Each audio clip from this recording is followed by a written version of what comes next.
गौ सन्मान आव्हान अभियानाला शेगावात उत्स्फूर्त प्रतिसाद. गौ मातेला राष्ट्रमाता दर्जा द्याची मागणी.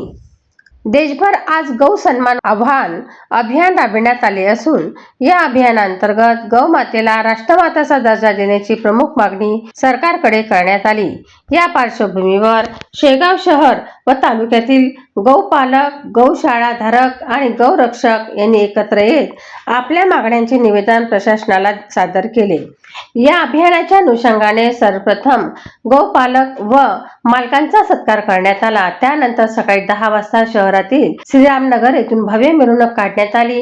ही मिरवणूक विविध मार्गाने मार्गक्रमण करत शेगाव तहसील कार्यालयात पोहोचली. तेथे नायब तहसीलदार यांना गौमातेला राष्ट्रमाता दर्जा देण्यासंदर्भात स्वाक्षरीयुक्त निवेदन सादर करण्यात आले.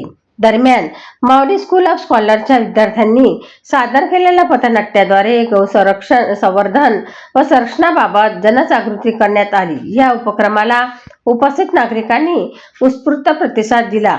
सदर मिरवणुकीचे आयोजन शहरातील श्री कपिला गौरक्षण संस्थेसह तालुक्यातील गौरक्षकांच्या पुढाकाराने करण्यात आले. या अभियानामुळे समाजात गौ संवर्धनाबाबत जागरूकता निर्माण होण्यास मदत होत असल्याचे मत सहभागी नागरिकांनी व्यक्त केले. युवा क्रांती न्यूज साठी डी ललित, शेगाव.